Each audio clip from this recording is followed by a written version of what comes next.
Hey guys, Winner Kills here, and welcome to the start of a brand new series that I'm calling A Match in Time. And in this series, I'll be going back and commentating over different Top Cut feature matches that took place at various events anywhere between 2014 and the present day. I've chosen this specific time frame mainly because I started playing Yu-Gi-Oh! Again in 2014, and have been playing pretty much ever since then. So all of the formats that lie within that time frame, I'm pretty familiar with. So covering them made the most sense. And yeah, the main reason I wanted to start a series like this is because it revolves around two things that have been a mainstay in this channel for many, many years now, and that's live duels and post commentary, of course, done by yours truly. So I wanted to come up with a new and fun series that is based around those two things, and this is what I managed to come up with. So I hope you guys will enjoy it. If you do, please let me know in the comments. Please let me know by leaving a thumbs up, and please subscribe if you haven't already. So the first feature match we're going to be covering in this particular series is from 2014. Here we have ARG Raleigh top 4 Mitchell Noose versus Patrick Hoban. We have Shaddoll versus Burning Abyss. Surprisingly, two decks that are prevalent still to this day. Duelist Alliance format was crazy. I will leave a link to the original video down in the description. It is from Alter Reality Games. Of course, they used to hold various Yu-Gi-Oh! Events way back in the day. Kind of like the PPG series. I don't know if ARG still holds Yu-Gi-Oh! Tournaments. I don't think they do. Which is unfortunate because I was very fond of watching those matches and tournaments that they set up. But as you can see, the upload date is November 25th, 2014. Pat Hoban on the Burning Abyss deck, one of my favorite decks of all time, versus Mitchell Noose, I hope I'm pronouncing that correctly, on the Shaddolls.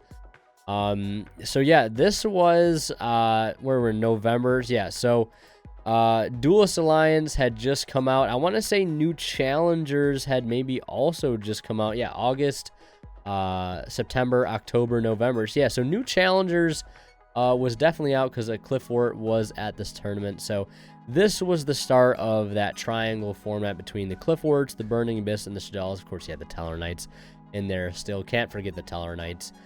Which is a deck that I also played in this era. Never played Shaddolls, never got to play Cliff Fort, although I did want to for the time being, just because Pendulum was brand new, and it was the first, like, really good Pendulum deck that ever existed.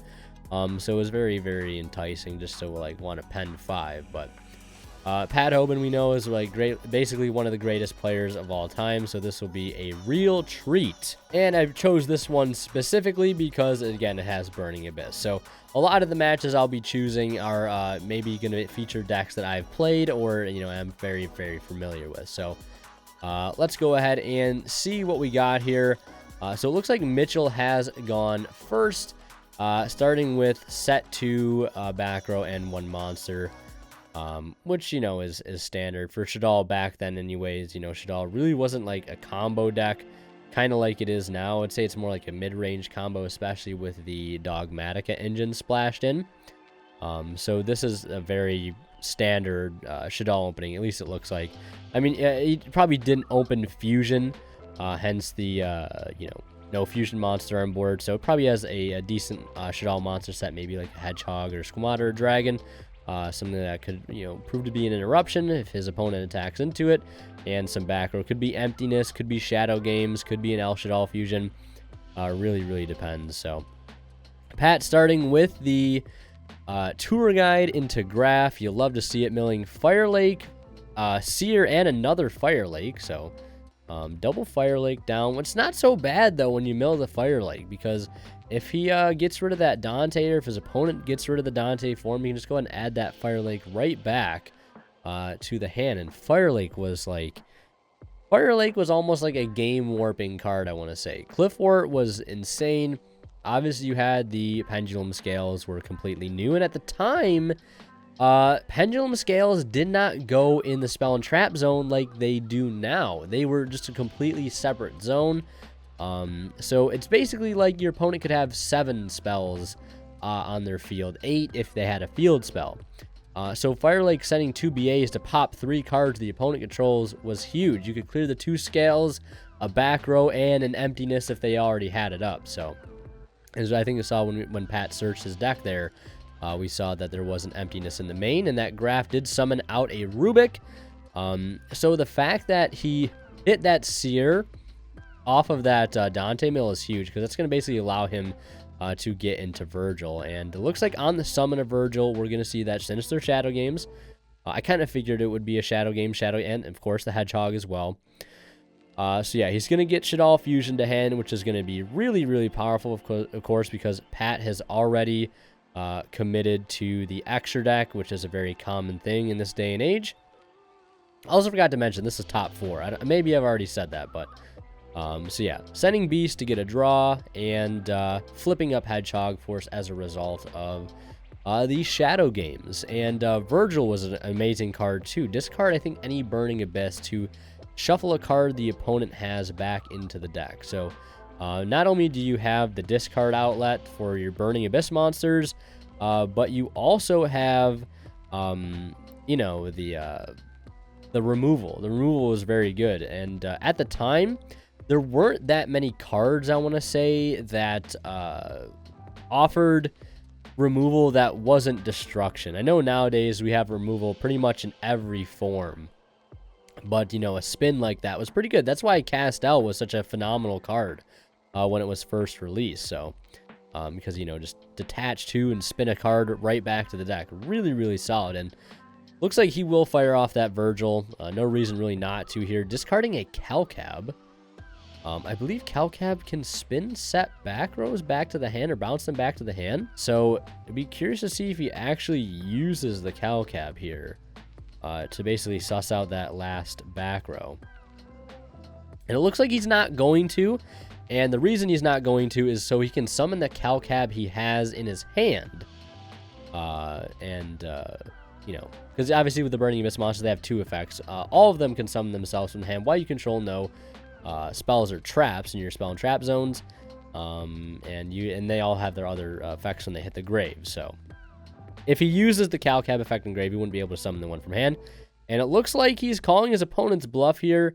He's got Dante, Virgil plus Acid Golem, so this is game if he doesn't have anything to stop at least one of these attacks.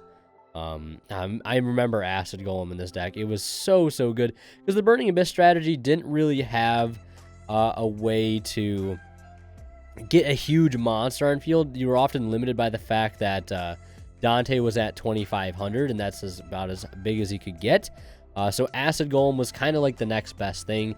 Generic rank 3 to get into. So it looks like he has another Shadow Games that will basically save him from getting OTK'd.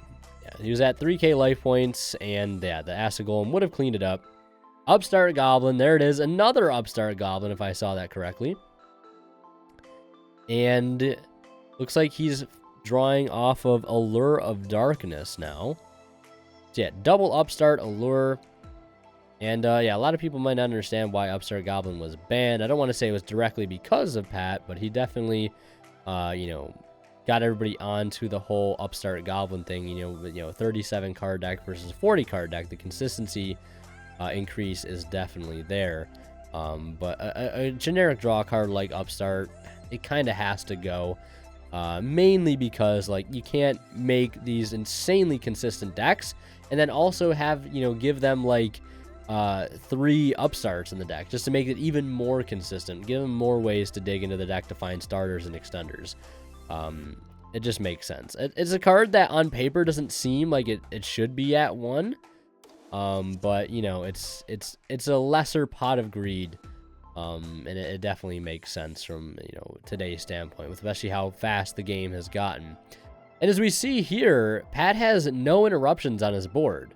Now, by today's standard, that's a terrible board, but this is a really good board. Not because it doesn't pose, or not because it, you know, it poses any interruptions, but it's like a grindy board. It's kind of like going through quicksand. If the opponent does anything to this board, Pat will most certainly get a benefit from it by getting back advantage off of Dante. I believe Virgil does something when it is destroyed too. I could be mistaken, but we're going to see a pretty nasty Shaddoll fusion here. Sending Eclipse Wyvern and one other Shaddoll. Look like Beast. Eclipse Wyvern, banishing the, banishing Dark Armed, and then summoning a Chaos Sorcerer to get back said Dark Armed. Construct also sending a copy of the, I forget the name of the trap, but that basically adds back a Shaddoll Spiral Trap when it's sent. A Shaddoll Core. So he'll get back his fusion. He gets Dark Armed. He gets a Chaos Sorcerer. So we saw a very explosive turn for Pat. Now we're seeing a very explosive turn for Shaddolls here. We're going to see him banish a Beast to pop the Acid Golem, banish the Falco to pop the Virgil. He'll get the draw off the Virgil, and he'll pop the Dante, and Dante will trigger to add one back. Looks like he's going to add back the Seer. Now it's 28, 28, and I think 23 from the Chaos Sorcerer. So this isn't game here, but he's going to swing in, obviously, with everything he has here. And, yeah, just seeing leaving him at 100 life points, wow. Just seeing the Eclipse Wyvern play with Dark Armed is very, very nostalgic. It's really nostalgic, because that was like a really, really solid play for Shaddolls to make way back when. You know, your Shaddoll Fusion, because there really wasn't like that many amazing light targets, I want to say. Like nowadays, I think a lot of people use like hand traps like Nibiru. They may use like Dogmatica cards, but for the longest time, like there really wasn't like, you know, a really strong, you know, engine like light target. So a lot of times it'd be these weird one-off lights. In this case, it's Eclipse Wyvern. And then at some eras it was Trick Clown. So really cool to see that. And again, no interruptions on this end board, but it's just kind of like get over my board, if you will. So some very back and forth Yu-Gi-Oh. That's why I really, really like this era of Yu-Gi-Oh. It's not I make a massive 17,000 interruption board, try to break it. If you don't, you lose. It's kind of just very, very back and forth. But as you can see, Pat got quite a bit of advantage back from having his board completely cleared. Whereas the same really can't be said in this instance for Mitchell here, because if Dad dies, nothing really happens. If the Chaos Sorcerer dies, nothing really happens. If Construct dies, he'll get a card back, but that's really about it. So going into Dante, and then using Rank Up Magic Astral Force to go into Pleiades. That's a throwback play right there if I ever seen one. And detaching the Graph, which will summon Seer from the deck. And Seer will summon out Virgil from the grave. So getting lots of removal here. Non-destruction removal too. So going out of his way to get the... Oh, and the BLS, man, you gotta love to see it. Just closes the game out so fast. Yeah, so going out of his way to get to the Pleiades, to bounce back the Construct, to make sure basically he's not getting back that Shaddoll Fusion back off of the Construct, and you know, bouncing back any other cards or shuffling back any other cards regardless. So really, really great way to close that game out. The BLS was just sort of like the icing on the cake. One Chaos Monster to another. So these guys are going to go ahead and side, and I'll take a little water break here. And I am playing this at a little bit faster speed too, because I think video is like 40 minutes just about. So we'll see you guys at the start of game 2. All right, so here we are in game 2. Pat one game up here over Mitchell, and Mitchell going first, no surprise. Setting 3 back row and passing. Now, as you saw in game 1, both these decks have the opportunity to be extremely explosive. A lot of decks were still on Chaos Monsters at this point. Decks like Shaddoll and Burning Abyss, you know, is because it was very, very easily accessible, and the engines just kind of very easily set it up. And Burning Abyss, you had your lights such as Dante, Pleiades, hand traps if you were playing any like Effect Valor, and then of course with Shaddolls, you know, you had that sort of mini Chaos engine to be able to set it up through Eclipse Wyvern, Dark Arm Dragon, and other Chaos Monsters. So Tour Guide gets normal. It's met with a Breakthrough Skill. Breakthrough Skill, a fantastic card at this time. Basically the infinite impermanence of the format. And we're going to see Upstart into a Allure, drawing some more cards, banishing a Rubik, setting 2, and passing. So both decks on quite a bit of back row here. And I I think I see a Super Poly in the hand of Mitchell here, and I think this is when Super Poly went right to 1. I think it was at 3 for quite some time, and then I think after that it did get banned because it was, I've already used this term once this video, but game warping, especially for the Shaddoll deck. It was very, very unfair. And another breakthrough for another tour guide. But see, the thing is here, he has two level 3 monsters on board to go into a Dante if he so desires.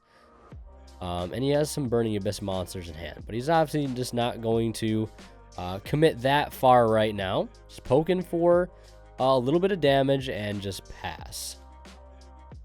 Probably doesn't want to lose the advantage he has right now to some back row, because that could very, very easily happen. So maybe he goes into a Dante and it's met with like a warning or something because Solemn Strike is not out yet. Or maybe it's met with, I guess it would be immune to bottomless, but you get what I'm saying. Some sort of trap that would, you know, make that extension be punished. So our Shaddoll player sets a monster, which is obviously going to be a Shaddoll monster, and one other back row. And now Pat deciding to go into a rank 3 play, but not Dante here, going for Alucard, trying to suss out these back row. Doesn't want to quite commit to the Dante yet. I mean, Dante would be less valuable too right now, mainly because, you know, there's no Burning Abyss monsters underneath it. At this point, I'm saying you're just going to the Alucard and see if it forces anything out. And then if he ends up clearing the Alucard as a result, you know, he can just make Burning Abyss plays from there. But, I mean, I guess he really can't right now because he does have 2 set cards on the field right now, so that technically won't be an option. But he ends up chaining a Shaddoll core, it looks like, on the summon, which is interesting. And I believe this Super Poly is set right now. So the fact that he chained the core does make sense, because when you summon the core, you can, I think you can change its attribute to be whatever attribute. So that makes a lot of sense. So now the Alucard is going to fire off, and it's going to go ahead and pop a set. I'm not sure if Alucard can pop any set card, whether it be a monster or spell trap, and it looks like it can pop any set card, so it's going to go after the Shaddoll. I think I see a Collapse Servant in the hand of our Shaddoll player too right now. They were on the baby dragons as well, and I think, Danko Sekka's in the format too, which is huge. So it is a Falco, so he basically just resets it back to the board. He has that information there. And what will he do with that? Kind of just like both players in kind of like a simple game state, I want to say. And wow, okay, we're going to see a Vanity's Fiend come down, tributing off that Alti Alucard for an Alti Vanity's Fiend. I mean, the Fiends were very, very played back in this certain era. I think the Majesty's Fiend came out in Primal Origin. And then you have Vanity's Fiend had already been an incredible card for quite some time. So, like, wasn't very uncommon to see the Fiends being splashed in. Especially in a deck like Burning Abyss that could put Tribute Fodder onto the field very, very easily. You know, summon a Burning Abyss from hand and, you know, tribute it off for Vanity's Fiend. And, you know, if they have it, they have it. So, obviously, he does have it in the form of the Breakthrough skill. But he's got to burn the Breakthrough skill on that. And he's also using a Winda, or not a Winda, a Super Poly to get over that Vanity's Fiend into a Winda. Going, you know, at the cost of a lot of card advantage. You know, 1 card in hand, and then the 2 on the field, obviously. So, quite an investment there. But, you know, Winda's an incredible card. You obviously can't get to Dante in any sort of, like, conventional way under the window, which is a huge problem. But the deck does play trap cards because, you know, Winda is a card in the format. Everybody's aware of that. You got to have main decked outs to the Winda because Burning Abyss will not win games if it's caught in a situation where it can't deal with Winda. So Karma Cut being a very, very good option to out it here, because it is not going to something like Wing Blast, put it back to his extra deck to use again. It's not going to send it to the grave to trigger its effect. It's just going to banish it so it doesn't get reused and is not triggering its graveyard effect. So he will go ahead and I think he discarded a Scarm, and looks like that was in the end phase. So yeah, discarding Scarm in the end phase, getting Search a Tour Guide. Yeah, problem solved very, very quickly. Outed very, very easily. So the only thing here is the Tour Guide needs to go through, and his opponent having no back row, the odds of the Tour Guide going through here is very, very likely, and of course, unless he has something like Veiler. And I guess the only other thing you have to worry about here would be the other breakthrough in the grave, but I don't really see how that is going to be a big issue, because unless he has another Vanity's Fiend in hand, which at this point it's clear that he's not going to commit to that because he's already committed the normal summon to the Tour Guide. And like we saw in game 1, the end board, it's not like filled with interruptions, so like whatever board he does commit to is probably going to be a board that is going to try to push for game, because he knows he has a set Falco. He just needs to figure out whether or not he can get game on board. That's probably what he's trying to figure out right now. Because, Tour Guide into the graph, into Dante, detach the graph, get the summon off the graph, and then, whatever you get off of that is just kind of random chance. Definitely hoping for a Seer. I don't think Libic is out in this set. I think Libic comes out in Cross Souls, or it comes out in Secrets of Eternity. Could be wrong. Because I know in New Challengers it was Libic, Cogna, and I don't think it was Barbar. But I'm not sure if Libic goes out. But Libic was great because it was just an amazing extender for the deck that got any Dark Fiend out of your hand. It could be like a Tour Guide, negate its effects too. So it allowed you to play other tech cards in the deck, and you'd be able to summon them out from your hand. It was kind of like a pseudo graph, which I think the deck needed, because you oftentimes wanted to have more cards in the deck that you would mill that would give you advantage onto the field. So, but he did not mill a Seer. He did end up milling an Allure, a Scarm, and an Emptiness. And I think the only printing of Emptiness at this point was common from Starstrike Blast. And it was a very expensive common. I remember I hated how expensive it was to get that card. Yeah, so looks like he is just going to play it safe here and not try to extend further. I don't know if it's possible for him to try it. Okay, it definitely looks like it is possible. He does have 2 other BAs in hand, but, putting them onto the board right now, if he can't establish game, is definitely not worth it. So he'll swing in for a little bit of damage with the Dante, clear the Falco, and end phase, get that Scarm that he milled off of his Dante. Standby phase Emptiness. This is why this card is banned. Because this Emptiness right here could actually decide the game if his opponent doesn't have an out for it. And I think he literally just top decked the out. It's Raigeki. That is an out. Definitely, it's not the best out, because Pat's going to get another end phase Scarm, which is going to continue to snowball that advantage, and he's also going to get to add back a card in the process. So it looks like he added back the Scarm that was on the field, so I don't think that will trigger the end phase effect, since it's still not in the grave. But he's got a BLS, so he's going to summon the BLS. He'll swing in for 3k. And that's it, because BLS can only attack twice on monsters, I believe. So he'll take a chunk of damage there, but it's not really such a big deal. Or maybe he added back a different Scarm. Yeah, okay. There's the Scarm that he or maybe he didn't add back Scarm. Maybe he added back Graph. It looked like he added back Scarm, but regardless, he's still getting an end phase Scarm search, and he's gonna grab Seer.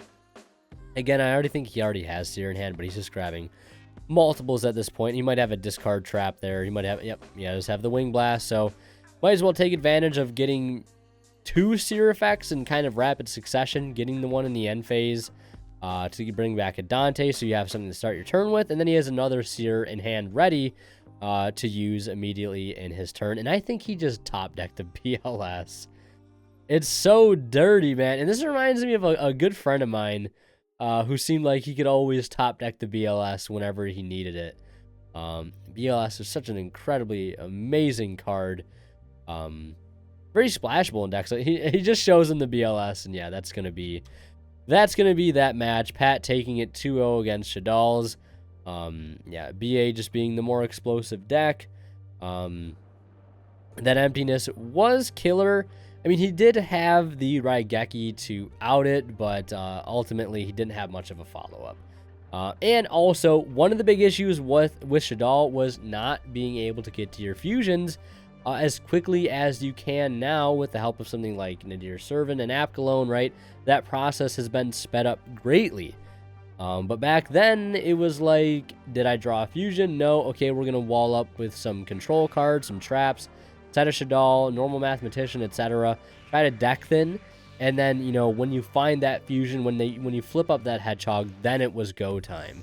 Much like we saw in Game 1 when he did get access to that fusion, you know, it was Construct, Chaos Sorcerer, BLS, or Dark Arm Dragon hitting the field and applying a lot of pressure. It was just, BA was much more consistent, in my opinion, at establishing its engine and not having to wait so much on drawing something like a fusion spell. It did get a little bit better for Shaddoll in new challenges because they did get Elf Shaddoll. So it was more fusions into the deck, more chances to see them.